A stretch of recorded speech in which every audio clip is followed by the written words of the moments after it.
Kedutaan Besar Vatikan untuk beristirahat dan tidak ada agenda lain hari ini, saudara. Agenda-agenda kenegaraan dan juga dialog antar agama akan dilaksanakan pada esok hari, Rabu tanggal 4 September 2024. Yang Anda lihat di layar kaca saat ini adalah mobil yang membawa Paus Fransiskus dari Bandara Internasional Soekarno-Hatta menuju Kedutaan Besar Vatikan.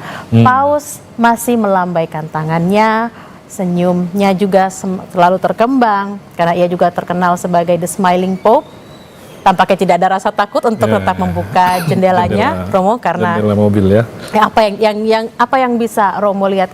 Kalau kita lihat Paus tidak takut untuk menurunkan kaca dan bahkan tidak menggunakan mobil yang anti peluru gitu.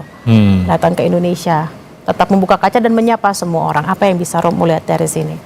Di satu pihak itu tentu simbol perdamaian, ungkapan dari hatinya sendiri yang mungkin kita bisa mengatakan dia merasa tidak punya musuh mungkin ya, atau dia sendiri tidak memusuhi orang ya, yang meskipun mungkin berbeda pendapat atau mungkin juga mengkritik beliau atau tidak begitu senang dengan kebijakan-kebijakannya, tetapi semangat perdamaian dan tidak memusuhi itu mungkin terungkap di sana ya, karena itu juga terungkap dalam sejumlah dokumen di mana dia mengatakan bahwa kita jangan mudah menghakimi orang lain karena kesalahan-kesalahannya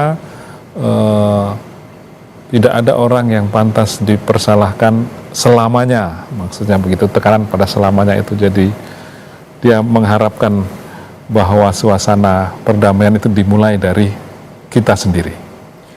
Kalau meminjam istilahnya yang digunakan oleh Paus, beliau mengatakan adalah who am I to judge?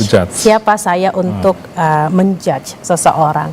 Tampak terlihat juga ada rasa aman dan merasakan cinta kasih dari masyarakat Indonesia, sehingga beliau berani untuk membuka jendela mobil untuk tetap menyapa, tersenyum dan melambaikan tangan kepada masyarakat di Indonesia.